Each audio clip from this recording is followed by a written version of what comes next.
Alright, so welcome back to Learning Buddy. This is Sir Marvin. At sa episode nito, ipapakita ko po sa inyo ang bagong update ng ating DSWD Educational Assistance page. Nagkaroon na nga po ng mga QR code para sa Region 3 sa mga specific na lugar na narito sa ating listahan. So, tandaan po natin na kung tayo ay nabibilang sa isang rehiyon, dapat po ay piliin pa rin natin yung link na ating i-fill out or sasagutan kung saan tayo nabibilang na lugar.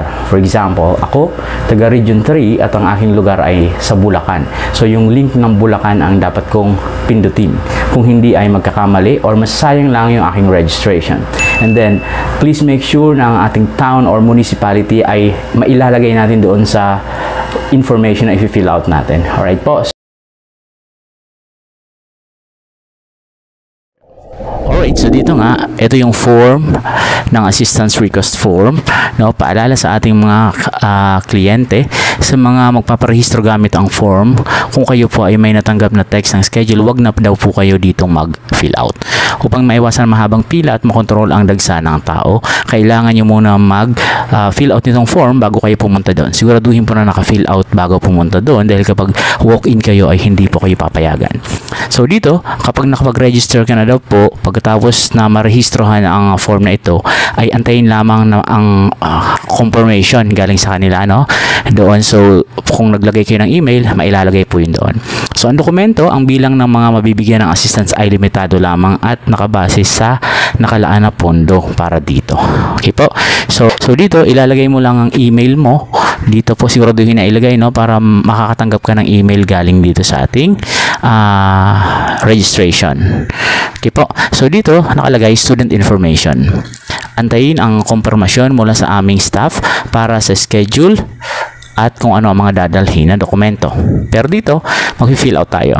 So, ilalagay ang student current education level, kung grade 8, grade 7, or ano pa man. Student address, student last name, student first name, student's middle name, ilalagay po. Kung wala, ay ilagay ang NA.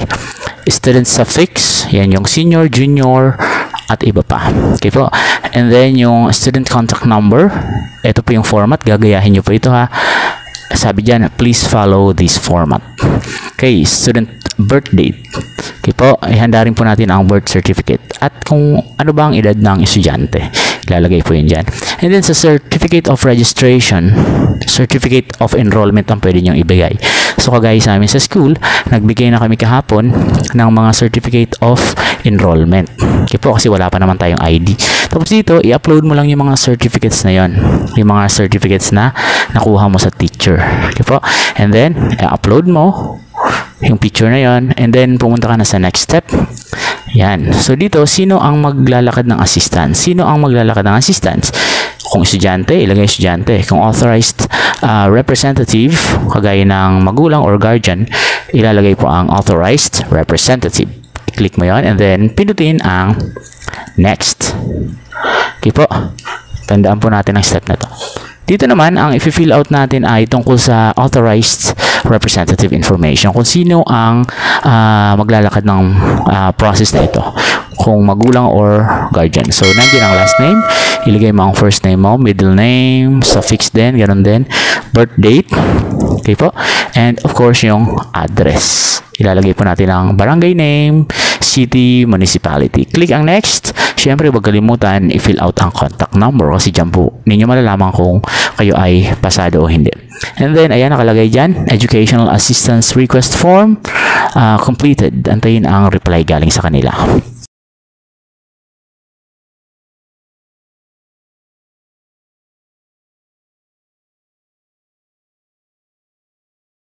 Alright, so welcome back to Learning Buddy. This is Sir Marvin. At kung hindi ka pa nga nakasubscribe, please pindutin ang palang button sa ibaba.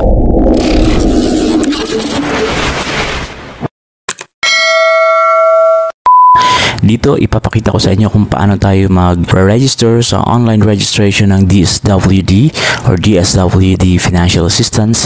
Tinatawag itong Educational Assistance ng DSWD kasi ito ay tungkol sa assistance para gamitin sa pag-aaral ng mga bata. So, kamakailan nga ay nagpahayag si Erwin Tulfo, ang ating secretary ng DSWD, na magbibigay ng mga cash assistance sa mga elementary students, 1,000 pesos. Sa high school ay 2,000 pesos.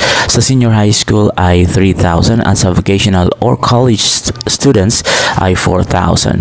Ang gagawin ninyo para makapag-register, syempre, meron tayong requirements.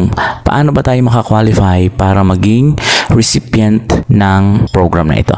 So dito sabi dyan, kailangang students from poor family. Yan. Kapag ikaw daw ay nanggaling sa mahirap na pamilya, ay qualified ka. Working student ka, breadwinner ka ng pamilya at nag-aaral, orphan or abandoned children, mga batang pinabayaan ay pwedeng makakuha, persons with disability, yung may kapansanan po, victims of calamity, child of solo parent, distressed OFW, or HIV patient. Ano ang mga bagay na kailangan para makapag-register or tanggapin ang ating application? School registration form or certificate of enrollment. Ito po, ako bilang teacher, nagbigay po ako nito kahapon sa mga estudyanteng nanghingi para mag-apply dito sa DSWD. Okay? So, ang certificate of enrollment, siguraduhin may pirma ng principal or ng OIC, officer in charge. Okay po? Next, valid ID of claimant. School ID kapag wala pa kasi kakapasok lang ng mga bata. Ang magulang kapag mayroong government ID ay pwede na po itong i-present. Okay po? So, pag nakapag-register, na-send mo ito sa registration link, hihintayin mo lang ang tawag o kaya naman ang email sa iyo para sa payout. Okay po? So, pupunta kayo muna kapag nagawa na ang requirements or nakuha na sa school at nalikom na ninyo ang mga kailangan para makapag-register, pumunta na dito sa my Facebook. Ito yung DSWD Financial Assistance. Okay po? And then pagdating dito, scroll down lang kayo. Makikita ninyo ang DSWD Financial Assistance. Ito. Sa post nila, nandito kung paano tayo mag-register. Alright, so dito, click lang natin ito yung bit.ly, https bit.ly. Ayan, pinutin nyo yan. And then, mapupunta kayo ngayon dito sa panibagong link. So, dito, mayroong mga dates kung kailan magbibigay ng payouts. Tandaan po natin na sabi nga pala dito, DSWD online registration links for the educational assistance for students. Nakalagay dyan yung poster na ito na ang payout dates ay sa August 20 and 27. So, ngayong araw yon. Ibig sabihin, kapag hindi ka naka-online registration, sabi nga ng ating DSWD Secretary Erwin Tulfo, hindi ka daw tatanggapin. Bawal lang walk-in, no? Yung trip mo lang na pumunta doon.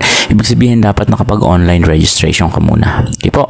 Ang DSWD Region 1 ay wala pang online registration. Okay?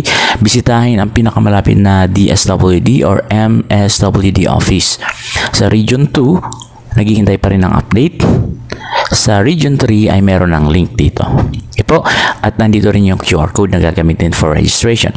Sa Region 4, meron na ditong form. Ayan, may link na po dyan. Region 4B, meron pa rin hinihintay. Okay, sa Region 5, meron ng link. Ayan. Sa Region 6, meron na. Region 7, meron na po ditong link. Sa Region 8, meron na rin po. Sa Region 10 and 9, meron na po. Sa Region 11, wala pa rin po. And sa Region 12, meron na po. Okay po. So, sa NCR naman, meron ng links dito, Caraga, sa CAR.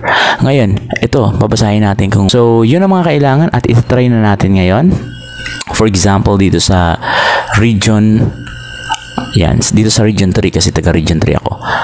Pinutin ko to at mapupunta ulit ako sa Facebook kasi nandun yung link na yon. So dito makikita mo, ito ang QR code. Yan. Ang QR code, buksan natin. Ito yung mga QR code na gagamitin natin para isend doon sa link for the registration. Tandaan po natin na kung taga saan ka, yun yung gagamitin mong code. Ayan. Halimbawa sa Aurora. Ayan, sa Aurora. Bataan. Kita nyo naman, Bulacan. I-save nyo sa cellphone nyo para mabilis nang ma-send doon sa link.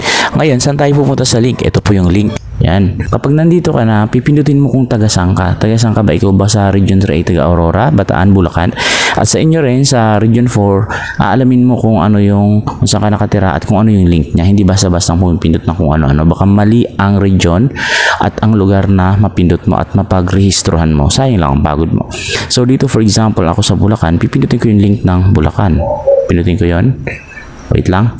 Ayan. So dito, pag napindot, lalabas na yung registration at i-fill out na po ninyo yon. So dito, kaya lamang ang nakalagay dito ay pansamantalang isinususpindi ang pagtanggap ng online registration para sa educational assistance upang magbigay daan sa verification ng mga naunang applications. Ibig sabihin, pending lang ito ngayon pero mabubuksan mo ito sa mga susunod na araw kapag tapos na nilang ma-verify yung mga naunang nagrehistro online. Muling magbubukas ang online registration ng DSWD FO3 Bulacan sa Martes, ika-30 ng Agosto. Okay po, naunawaan po ba natin? Pero paano ba natin sinasagutan ito? Alam niyo naman po siguro kung paano tayo nagsasagot ng mga Google Sheets, di ba po? Inilalagay lang natin yan ang ating pangalan, kung may hinihinging numero, tirahan, address, at LRA ng bata, pati na yung mga QR code na pinakita ko sa inyo kanina, dapat po i-save natin yun sa ating gallery. And also, alam natin na dito sa online, no, automated na siya na dapat meron kayong email address. So, gumawa po muna kayo ng email address para po ma-link natin dito. Alright po, tandaan po natin, hindi po tayo basta-bastang pumipindot ng link. Kung taga saan kayo ay dapat yun yung lugar na pipiliin ninyo. At i-save po natin. Okay, i-save po natin ang QR code na nandito. Okay po ba tayo dyan? So, yun lamang po at sana ay nagkaroon ko ng ideya.